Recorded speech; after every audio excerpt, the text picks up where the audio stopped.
귀한 찬양 드림에 감사를 드립니다. 좀 전에 군사님께서 집사님께서 찬송을 은혜롭게 드렸습니다마는 복음 송 중에 이런 가사가 있죠.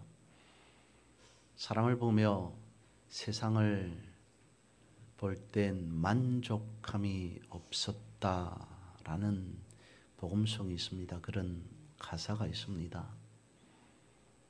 세상을 바라보고 사람을 바라보는 것이 아니라 우리는 믿음의 삶을 살아가면서 신앙의 인생을 살아가면서 오직 주님만 바라보고 살아가야 한다는 것이죠. 오직 예수만 바라보고 살아가는 우리에게 주의 은총이 가득하게 될 줄로 믿습니다. 어느 시골 한 교회에 예배당 입구에 이런 글귀가 쓰여져 있었다라고 합니다. 예수를 바라보자 라고 하는 글을 써서 붙여 놓았더랍니다. 역시 마찬가지로 예배당 안에도 정면에 강단 위에 글을 써 놓았습니다. 예수를 바라보자. 교회라는 것은 그런 것 아닐까 싶습니다. 교회가 가지고 있는 사명이 바로 그것이죠. 예수를 바라보는 것. 교회가 존재하는 이유가 바로 예수를 바라보기 위해 교회가 존재한다는 겁니다. 죄의 만찬 그림을 그린 레오나르도 다빈치가 있습니다. 그가 죄의 만찬 그림을 다 완성한 후에 사람들을 초청했습니다. 화가들을 초청을 해서 제가 그린 그림을 좀 봐주십시오. 감상하십시오 라고 했더랍니다. 많은 화가들이 모여서 그림을 감상합니다. 이렇게 저렇게 평가하기 시작합니다. 그런데 다수의 사람들이 죄의 만찬 그림 속에 예수님께서 쥐고 계셨던 잔 하나가 있었던 것 같습니다. 사람들이 입을 모아서 예수님이 쥐고 계셨던 그 잔이 너무도 아름답게 그려졌다, 섬세하게 상세하게 그려졌다라고들 칭찬을 한 것 같습니다. 이 사람 저 사람이 칭찬합니다. 그 말을 들은 레오나르도 다빈치가 바로 즉석에서 예수님께서 가지고 계셨던 잔을 지워버렸다라는 썰이 있기도 합니다. 그가 최후의 만찬을 그렸던 이유는, 목적은 다름 아닌 예수님을 바라보도록 하기 위해서라는 거죠. 그렇습니다. 사람이 무엇을 바라보느냐, 어떤 가치관을 가지고 살아가느냐라고 하는 것이 상당히 중요합니다. 무엇을 바라보고 살아가느냐, 어떤 생각을 하며 살아가느냐라고 하는 것에 따라서 삶이, 인생이 결정되어지기 때문인 거죠. 평소에 죄악된 것들을, 악한 것들을 생각하며 마음에 품고 살아가는 사람의 마음속에는 뭐가 있겠습니까? 반대로 늘 선한 것을 마음에 품고 늘 선한 것을 생각하며 살아가는 사람이 있다면 그 마음속에, 심령 속에는 어떤 것이 있겠습니까? 우리는 믿음의 인생길을 걸어갑니다. 성도로서의 삶을 살아갑니다. 오직 예수님을 바라보면서 주님께서 주신 말씀을 품고 우리가 가질 수 있는, 우리 마음에 품을 수 있는 선한 마음으로 선한 영향력을 끼치며 살아가는 그런 여러분들 되시기를 주님의 이름으로 선포하고 축복합니다. 성경이, 말씀이 우리에게 그것을 가르쳐주고 있기 때문이죠. 성경은 우리에게 바라보아야 할 분 한 분을 제시하고 있습니다. 오늘 본문의 말씀은 특히 방황하고 불안해하는 성도들을 향해 어제나 오늘이나 영원토록 변함없으신 예수 그리스도를 제시하고 있습니다. 여러분 묻습니다. 여러분 진정으로 거듭난 성도이십니까? 여러분은 진실로 천국을 기업으로 받은 성도이십니까? 여기에 아멘이십니까? 그렇다면 우리는 변함없는 예수 그리스도를, 아니 변함없는 예수 그리스도만을 바라보고 살아가야 할 줄로 믿습니다. 오늘 본문에서 말씀하고 있죠. 예수를 바라보자 라고 말씀을 하고 있습니다.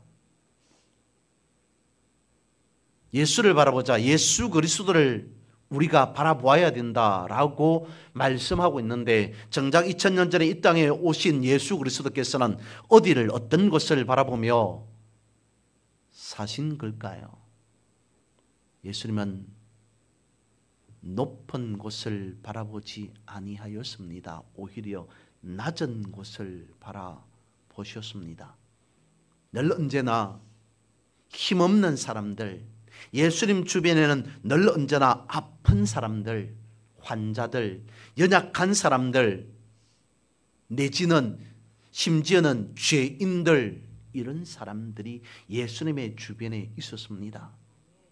얼마만큼 연약했으면, 얼마만큼 힘들었으면, 얼마만큼 힘이 없었으면, 아니 얼마만큼 가난했으면, 삼시세끼 남들 다 먹는 밥조차 제대로 먹을 것이 없어서 빈들에 수천 아니 수만이 모였지만 거기에 많은 사람들 중에 끼니가 되었는데, 식사 때가 되었는데 도시락 하나 제대로 싸온 사람이 없어서 아이 한 명이 수천 수만 중에 도시락 하나 정도 얻을 수밖에 없는 그런 작고 연약한 자들, 그런 힘없는 자들과 그런 수천 수만의 보잘것없는, 어쩌면 그런 자들과 주님은 항상 함께 하셨다는 것을 성경은 우리에게 가르쳐주고 있죠.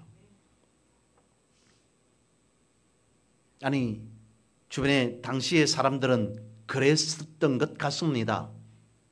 수천 수만이 모이니까 무엇인가 저분을 따라가면, 무엇인가 예수님을 따라가면 나에게 큰 이득이 생기겠지, 내가 큰 이문을 보겠지라고 생각하던 사람들이 간혹 있었던 것 같습니다. 그 중에 한 서기관이라는 사람이 있었습니다. 그 사람이 그런 생각을 하고 예수님을 쫓아다녔던 것 같습니다. 그가 말합니다. 주님, 선생님, 제가 어디를 가시든지, 이쪽으로 가든지 저쪽으로 가시든지 저는 늘 주님을 따라 살아가겠습니다. 주님을 쫓아 살겠습니다 라고 말합니다. 그때 주님께서 그렇게 말하는 서기관 한 사람을 바라보고 말합니다. 그렇느냐? 근데 여우도 굴이 있고 참새도 자기의 집이 있지만 나는 머리 둘 곳조차 없는 신세다 라고 말합니다. 무엇인가 실리를, 큰 이득을 챙길 줄 알았던 서기관은 주님의 그 말을 듣고 실망하여서 돌아가더라, 제 갈 길로 가더라 라고 성경이 가르쳐주고 있습니다. 예수님을 믿고 세상에서 무엇인가 엄청난 큰 부귀 영화를 누릴 것을 목표하고 믿는다면 그것은 실족할 수 있는 경우가 되어질 수밖에 없다라는 것을 주님은 말씀해 주고 있는 것이죠. 그래서 오늘 성경은 우리에게 이와 같이 말씀해 주고 있습니다. 믿음의 주이신 예수를 바라보라 라고 말씀을 하고 있습니다. 여기서 말씀하고 있는 아르케고스라고 하는 주라고 하는 것은 인도자, 창시자 내지는 창조자라는 뜻을 가지고 있습니다. 그러니까 믿음이라고 하는 것이 어디에서 시작되었는가? 예수 그리스도로부터 시작되었다. 믿음의 창시자는 예수 그리스도시다 라고 말씀을 하고 있습니다. 믿음에 대해서 예수로부터 시작된다는 말씀을 하고 있습니다.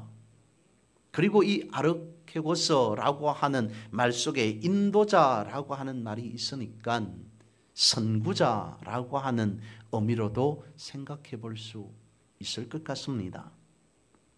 믿음의 선구자는 예수 그리스도시라는 겁니다. 우리가 주님을 믿으며 따라가면 갈수록 남는 것은 무엇이라는 겁니까? 믿음이 남는다 라는 것을 말씀해 주고 있는 것이죠. 그런데 인도 선교의 선구자로 알려진 윌리엄 캐리라고 하는 사람이 있습니다. 그에게 선교의 삶을 조명하는 무수히 많은 뒷이야기들이 있습니다만 그가 소명을 받고 인도로 선교를 떠납니다. 하나님의 말씀을 전하고 복음을 전하는 그 현장 속에 자신의 모든 것을 다 바치기 위해서 떠났습니다. 그런데 당시의 인도의 상황이 환경이 얼마나 열악했던지 자신의 딸이 말라리아에 걸려서 그만 죽게 되죠. 그리고 난 그것으로만 끝나는 것이 아니라 그리고 자신의 아내도 정신이 이상해져서 12년간 감금 생활을 할 수밖에 없습니다. 그러다가 그의 아내 역시 죽게 됩니다. 뿐만 아닙니다. 그는 인도에서 성경 번역 작업을 오랫동안 했습니다. 수십 년에 걸쳐서 인도말로 성경을 쓰고 또 번역하는 과정을 거쳤습니다. 그랬는데 그 자료를 인도말로 성경을 번역해 놓은 그 자료를 집에다가 두었는데 그만 집이 어느 순간 불타버렸습니다. 잿더미가 되었습니다. 수십 년간의 그 번역이 아무런 효과도 없이 영향력도 없이 사라져 버렸습니다. 물론 그 뒤에 다시 회복할 수 있는 그런 좋은 경우가 있기도 했습니다마는 그에게 선교지에서 일어나는 엄청난 십자가 그는 짊어질 수밖에 없었습니다. 그런데 그는 뒤돌아 서지 않았습니다. 자신의 자녀가, 자신의 아내가, 자신의 식구가, 가족이 질병으로 여타 고생으로 하나님의 부름을 받았을지라도 선교적인 사명을 가지고 오랫동안 작업해 왔던 그러한 번역 작업에 하루아침에 잿더미가 될지라도 그에게 주어진 십자가 달게 지고 달게 받고 그는 걸어갔습니다. 그래서 그에게 붙여진 이름이 선구자, 선교의 아버지, 인도의 선교의 아버지, 인도 선교의 선구자라고 하는 별명이 붙었습니다. 우리나라에도 양화진이라고 하는 곳에 가면 많은 선교사들의 무덤이 있습니다. 여러 사람을 들 수 있겠습니다만 그 중에 한 사람 잘 알려진 언더우드 그도 마찬가지였습니다.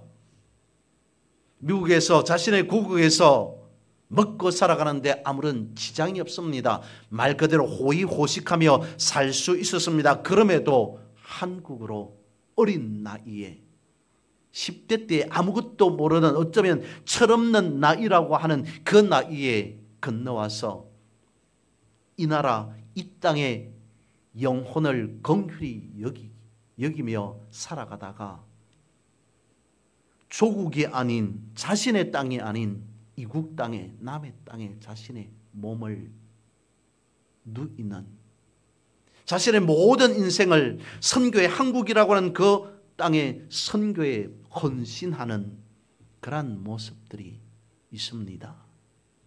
바로 다름 아닌 것이죠.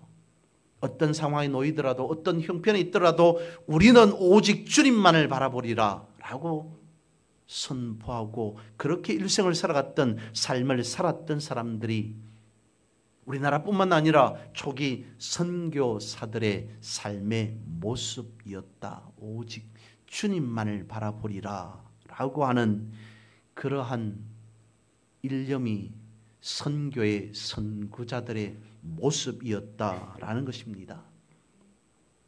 그렇습니다. 믿음이 우리의 눈으로는 볼 수 없습니다. 그런데 믿음은 실제합니다.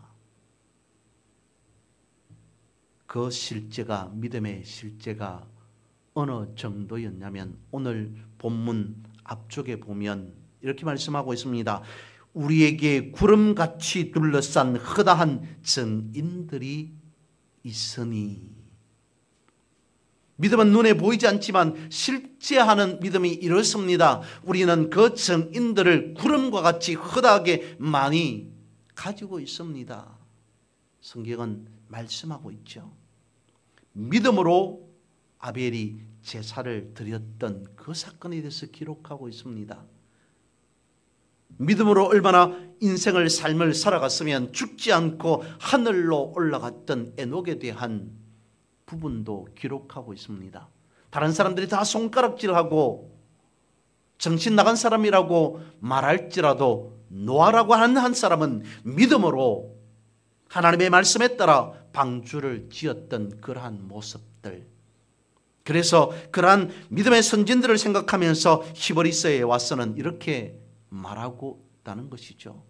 우리에게는 구름같이 많은 허다한 믿음의 증인들이 있습니다. 그러므로 여러분 예수 그리스도를 바라보고 사십시오. 예수 그리스도를 바라보며 사셔야 합니다 라고 말하고 있습니다. 그래서일까요? 히브리서 11장 6절에서 이렇게 말합니다. 믿음이 없이는 하나님을 기쁘시게 하지 못하나니 하나님께 나아가는 자는 반드시 그가 계신 것과 또한 그가 자기를 찾는 자들에게 상 주시는 이심을 믿어야 할지니라. 이 한 절에서 믿음을 이와 같이 강조하고 있습니다. 믿음 없이는 믿어야 할지니라. 믿음으로 시작해서 믿음으로 끝내고 있습니다. 믿음을 강조하고 있습니다. 믿음으로 예수 그리스도를 바라보자 라고 말씀을 하고 있다는 것이죠. 그렇습니다. 앞을 바라보고 나아가는 달리기 하는 경주자는 목적지를 바라보고 나아갑니다. 그냥 단순히 어디를 가든지 어디를 달리든지 앞만을 향해 달리지 않습니다. 목표가 분명합니다. 목적지가 분명히 서 있습니다. 그렇듯이 믿음의 성도인 우리는 예수님을 바라보아야 한다는 거죠. 두 번째, 오늘 본문에서는 이와 같이 말씀하고 있습니다. 온전하게 하시는 이인 예수를 바라보자 라고 말씀을 하고 있습니다. 누구나 다 우리는 온전하기를 원하죠.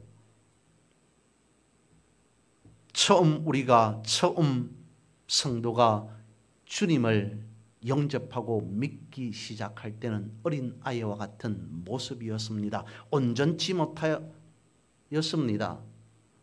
그런데 하루 이틀 한 번 두 번 믿기 시작할 때 예배를 드리고 말씀을 읽고 기도를 하며 생활할 때에 점점 성장하게 됩니다.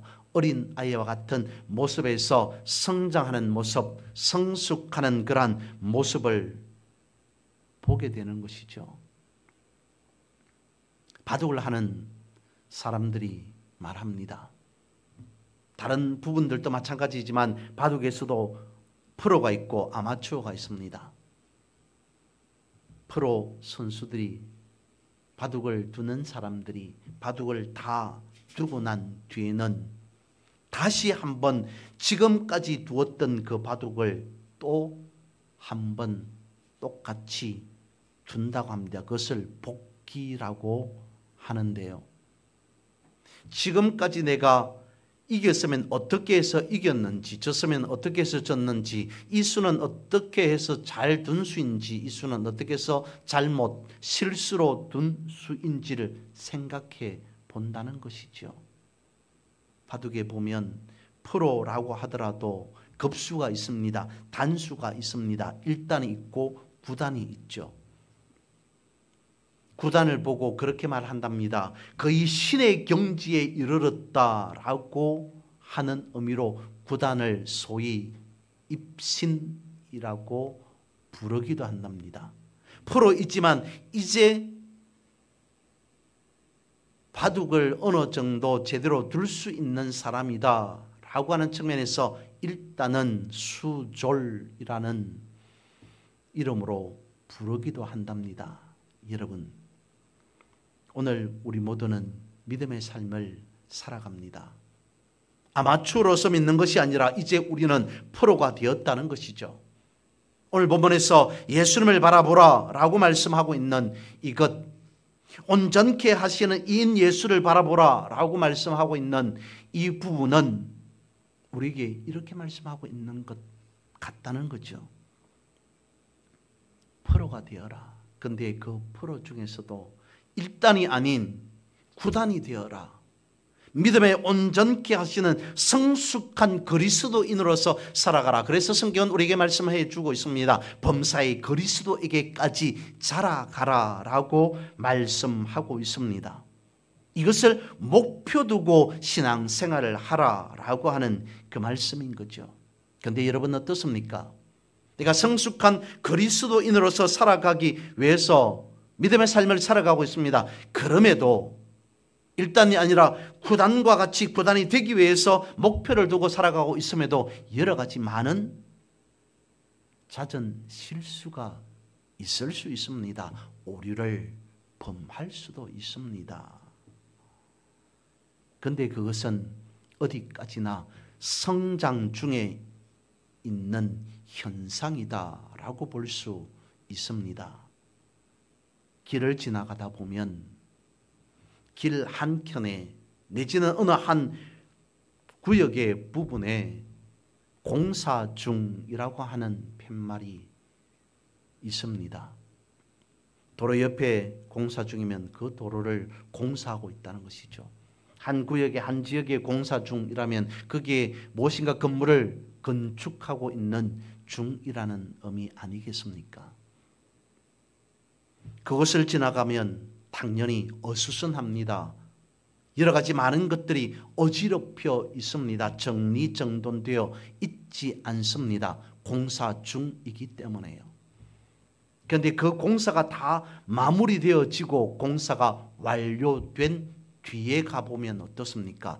정리되어져 있습니다. 예전보다도 훨씬 더 도로면 제대로 도로가 깨끗하게 되어 있든지 확장되어져 있든지 정리정돈되어 있습니다.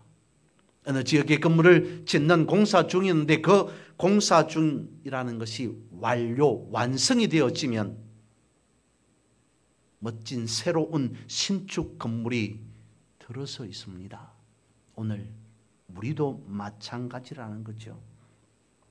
성도가 성장해 가기 위해서는 그 과정 가운데에서는 여러 가지 많은 변수가 있을 수 있습니다. 정리정돈이 되어지지 않은 그러한 일들이 나타날 수 있습니다. 저 사람은 왜 저래, 이 사람은 왜 이래 라는 말이 있을 수 있습니다. 그런데 믿음 안에서 그러한 말을 한다는 것은, 듣는다는 것은 우리 여전히 공사 중이기 때문이라는 거죠. 무엇을 위해서? 성장을 위해서, 성숙을 위해서 여전히 공사 중이라는 것입니다. 그런데 그 공사가 완료가 되어지면, 오늘 본문에 있는 말씀과 같이 온전케 되어지면 우리는 영광스러운 성도로 자리매김을 하게 된다라는 것을 말씀해 주고 있습니다. 무엇으로? 예수를 바라본다는 그것으로. 예수를 바라보는 것은 믿음의 온전함을 위해서라는 거라는 겁니다. 이어서 세 번째, 오늘 본문은 우리에게 기쁨을 주시는 예수님을 바라보라 라고 말씀하고 있습니다. 오늘 본문에 이렇게 말씀합니다. 그는 그 앞에 있는 기쁨을 위하여 십자가를 참아사 부끄러움을 개의치 아니하더니 하나님 보좌 우편에 앉으셨느니라. 노르웨이에 전해져 내려오는 이야기입니다. 사탄이 세상으로 내려와서 노르웨이의 여러 이 지역 저 지역에 창고를 그렇게 많이 짓더랍니다. 다시 말씀을 드립니다. 사탄이 노르웨이로 내려와서 이곳저곳에 창고를 지었더랍니다. 그 창고 속에 사탄이 어떤 것을 집어넣냐면 시기, 질투, 악독, 여러 가지 좋지 못한 많은 씨앗들을 거기에 가득 채우더라는 거죠. 그리고는 이내 창고에 쌓아두었던 그런 좋지 못한 씨앗들을 들고 여기저기 사람들에게 마구 뿌리더랍니다. 뿌리는 즉시 사람의 심령 속에 그 싹들이 자라나기 시작하는데 하루가 멀다 하고 엄청나게 성장하더랍니다. 그러던 어느 날 한 지역에 가서 역시 시기, 질투, 원망의 씨앗을 뿌립니다. 근데 그 지역의 사람들에게는 씨앗을 뿌렸는데도 싹이 나지 않습니다. 자신들이 뿌렸던 씨앗이 싹이 나지 않습니다. 왜 그럴까? 도대체 무엇이 문제일까라고 사람들의 심령을, 마음을 바라보니까 이미 씨앗들이 먼저 뿌려져 있더라는 거죠. 도대체 이 사람들의 마음의 심령에는 어떤 씨앗들이 뿌려져 있는가라는 것을 다시 한번 찬찬히 바라보니까 저들의 마음속에는 감사의 씨앗이, 기쁨의 씨앗이 먼저 뿌려져 있더라는 겁니다. 그러니까 그 뒤에 미움, 시기, 질투, 원망의 씨앗을 뿌리더라도 그 씨앗이 자라나지 못하더라는 거죠. 여러분, 오늘 우리는 본문에 있는 말씀과 같이 그는 그 앞에 있는 기쁨을 위하여 어떻게 했다고요? 십자가를 참아사 부끄러움을 개의치 아니하셨다라고 말씀하고 있습니다. 예수 그리스도로 우리는 감사의 삶을 살아갑니다. 예수 그리스도로 기쁨의 삶을 살아가게 됩니다. 이것은 어떠한 일이 있어도 감사함으로 하나님이 주시는 참된 기쁨을 누려라 라고 하는 그 말씀인 거죠. 그럴 때 반드시 우리의 모든 삶이 형통케 되어진다라는 것을 말씀해 주고 있습니다. 우리는 그렇습니다. 때로는 좌절할 수 있습니다. 낙심할 때도 있습니다. 무엇인가 두려워할 경우도 분명히 있습니다. 하지만 그때 우리가 오늘 본문의 말씀을 보면 주님을 생각하면 기쁨을 회복하게 된다는 것이죠. 오늘 우리가 읽은 이 본문에 있는 말씀이 히브리서입니다. 이것은 직접적으로 보면 히브리인들에게 고하는 메시지라는 것이죠. 왜냐하면 히브리인들이 처음 예수를 믿고 예수 그리스도를 영접하고 벅차오르는 그러한 엄청난 것에 감격하는 삶을 살아갑니다. 그야말로 구원받은 것에 감사하며 기뻐하며 살아가게 되었습니다. 그런데 얼마 지나지 않아서 동족으로부터 핍박을 받습니다. 그들은 유대인으로서 전통적으로 내려오는 하나님을 믿는 신앙 사상이 있었습니다. 그런데도 또 예수를 믿는다고 하니 어떠했겠습니까? 이단인 양 손가락질하고 핍박하고 박해합니다. 거기에서 끝난 것이 아니라 로마 제국의 엄청난 박해 또한 심하였습니다. 2중 3중으로 히브리 기독교인들을 향한 핍박과 박해가 있으니 저들은 생각하였던 거죠. 예전으로 다시 돌아가면 어떻겠나, 예전으로 다시 돌아가자라고 하는 그러한 낙심된 마음, 그러한 좌절된 마음 상황, 그러한 것들이 있을 수밖에 없었다는 겁니다. 그런 저들을 향해서 강조하고 있습니다. 메시지를 전하고 있습니다. 주님을 바라보셔야 합니다. 예수를 바라보셔야 합니다. 그러지 않았을까요? 그렇게 외치지 않았겠습니까, 여러분? 주님은 지금도 살아계시며 우리를 여전히 도우시고 계십니다. 그러므로 예수를 바라보셔야 합니다. 우리가 주님을 바라보고 믿음으로 나아가야 합니다. 주님은 기쁨을 위하여 고난을 참으셨습니다. 우리 주님은 우리에게 참된 기쁨을 허락해 주십니다. 이 기쁨은 성령의 기쁨이요, 이 기쁨은 세상이 주는 것과 비교할 수 없습니다. 그러므로 여러분, 예수 그리스도를 바라보셔야 합니다 라고 외치지 않았겠습니까? 말씀을 맺습니다. 초등학교 다닐 때 초등학생들은 간혹 이런 실험 아닌 실험을 했던 적이 있습니다. 큰 돋보기 하나를 가지고 햇빛이 좋은 날에 하얀 종이 위에 돋보기를 갖다 댑니다. 그러면 어떤 일이, 어떤 현상이 생기게 됩니까? 먼저는 돋보기를 통해서 흰 종이로 통과되는 빛이 집중되죠. 빛이 집중됩니다. 집중된 빛을 두고 그대로 돋보기를 들고 있으면 나중에 빛만 집중되는 모습을, 현상을 보는 것이 아니라 흰 종이가 불타오르게 되죠. 오늘 성경이 무엇을 말씀하고 있는지 보십시오. 예수를 바라보라. 믿음의 마음으로, 심령으로 예수님을 집중하라, 조명하라. 그러면 우리가 가지고 있는 예수님만 바라보고자 하는 우리가 가진 그 믿음이 어떻게 된다는 겁니까? 집중하고 있는 그 믿음 속에 믿음의 불길이 타오르게 되어질 것이다 라고 말씀하고 있습니다. 주님은 왜냐하면 우리와 항상 함께 하시기 때문입니다. 그래서 우리와 함께 하시는 주님만을 바라보고 주님만을 의지할 때 주님께서 우리에게 큰 은혜와 신령한 기쁨을 허락해 주실 줄 믿습니다. 이 은혜와 기쁨을 누리고 살아가는 그러한 우리 모두 여러분 되시기를 주님의 이름으로 선포하고 축복합니다.